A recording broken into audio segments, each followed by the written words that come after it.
I feel that strength. I feel that strength in this room. I feel that strength. I feel that strength. As Diana mentioned, we feel that strength across this great country. At this decisive moment, Canadians are demonstrating just how strong we are. You know, it started quietly. People choosing a wine from the Okanagan over one from California. Anyone had any bourbon recently? No, I don't think so, no. Sorry. A family planning a vacation to Prince Edward Island instead of booking flights to Florida.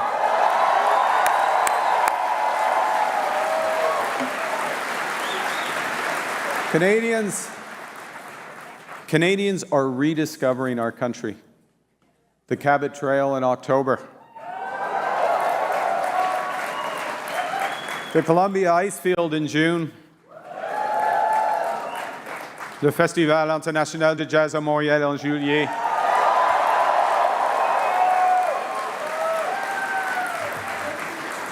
The prairies at harvest where the sky goes on forever.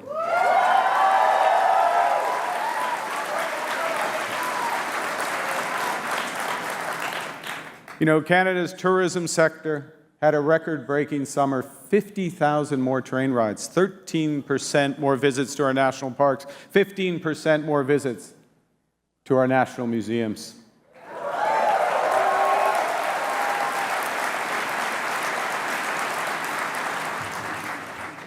Small individual acts of solidarity, but repeated millions of times. And together, they make a statement. We are the masters of our destiny.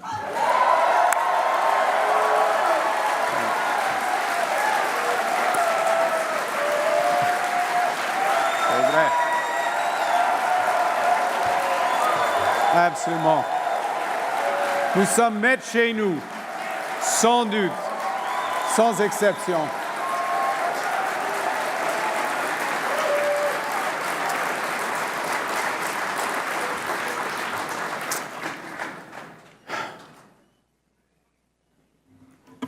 Of everything Canadians have done this past year, the most moving has been how we've looked out for each other, including amidst the worst tragedies. Think of the good people of Tumbler Ridge. When the unimaginable happened, first responders were at the school within 2 minutes.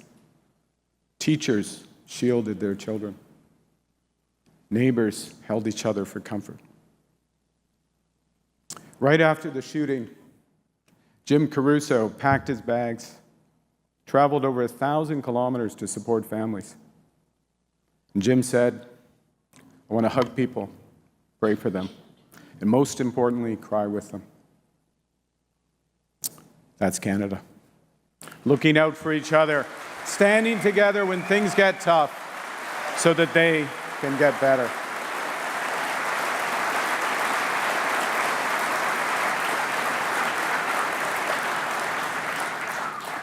I'm right there with you.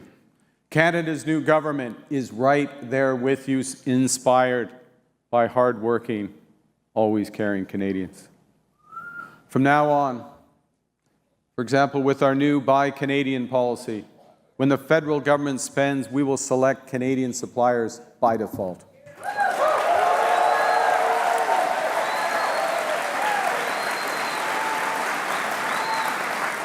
The days of our military sending 70 cents of every dollar to the United States are over.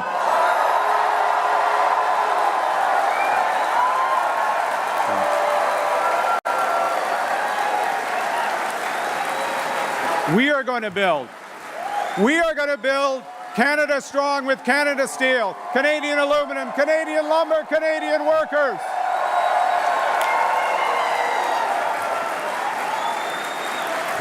Hey.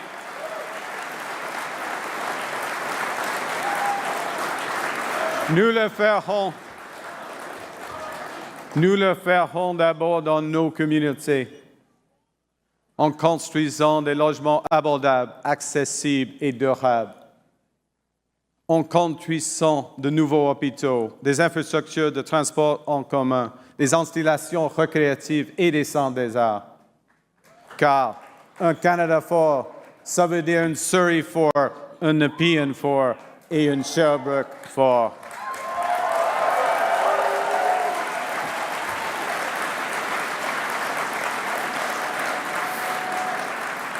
We are building big things again by removing all federal barriers to internal trade and fast-tracking projects that will connect, diversify, and propel our great country.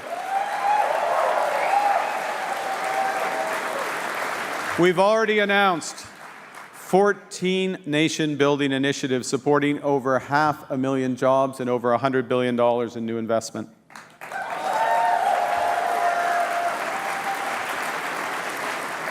We're realizing Canada's full potential, our full potential in clean and conventional energy to power Canadian homes, Canadian businesses, and Canadian sovereignty.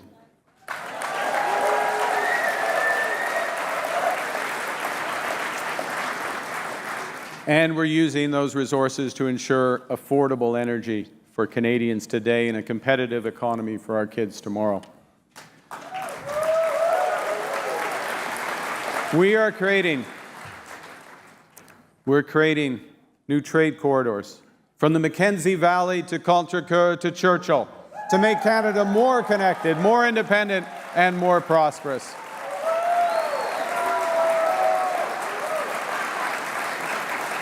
And there's going to be a lot of trade going through those corridors because we have struck 20 new economic and security partnerships on 4 continents in just a year.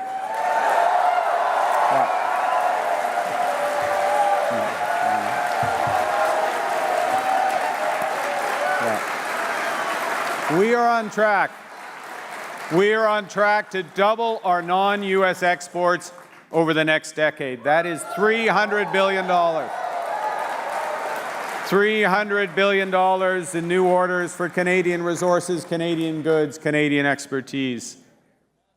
And at the same time, our new defense industrial strategy will catalyze $500 billion of investment to build Canadian industry from aerospace to AI, creating over 125,000 new jobs in the process.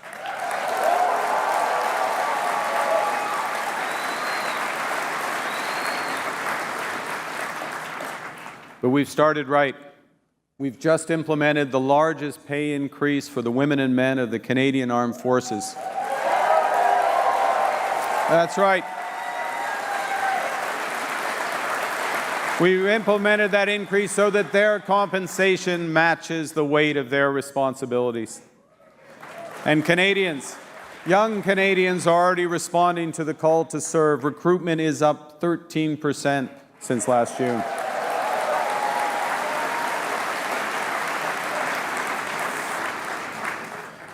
From the coalition of the willing to defend Ukraine, to work, we will not rest. To working with Nordic countries and the UK to protect our Arctic, we are defending Canada and Canadian values with reliable partners.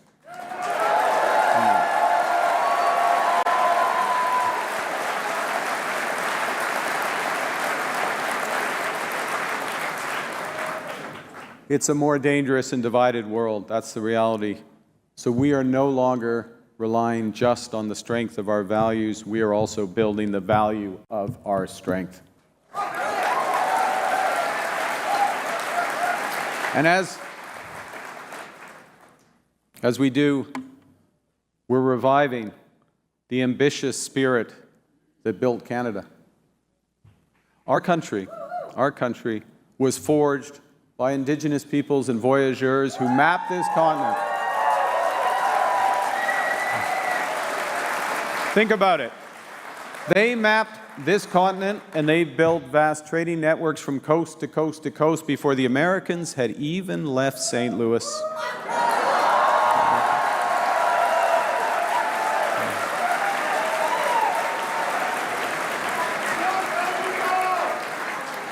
À la fin de la Deuxième Guerre mondiale, les Canadiens se sont rassemblés pour réaliser de grandes choses.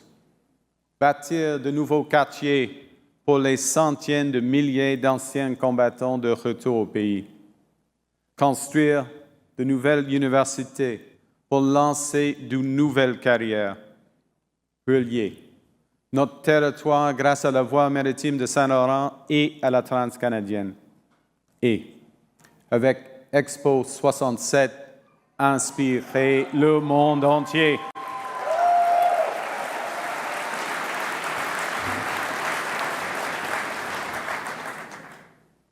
My friends, we used to explore in this country.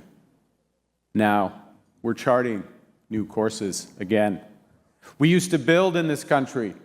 Now, we are building big, building fast, building bold again. We used to take risks in this country, and now we're going to the moon.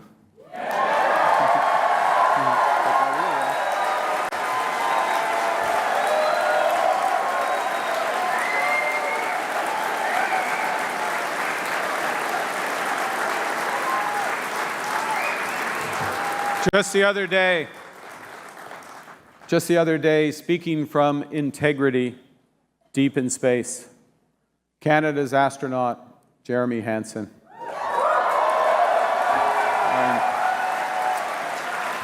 Jeremy Hansen advised us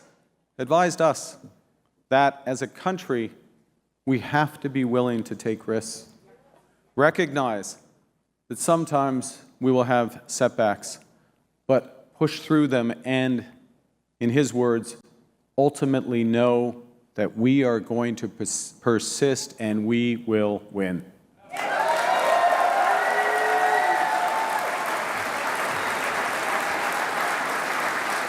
Yes, a united, ambitious, and confident Canada is once again taking risks to build a Canada that works for all. Now, let me put that in context. About a year ago, I received a letter from an old friend, Bob Zettel, who wrote, and I quote, "Right now, everyone sees the main threat as the Trump tariffs. But the challenge is greater. The challenge will be, as it's always been, to foster unity and the common good." End quote. Bob's right. Canadians are being called to serve, but not against something, for each other. And that is why you're here. Because you believe, like I believe, that Canada is only strong when it works for everyone.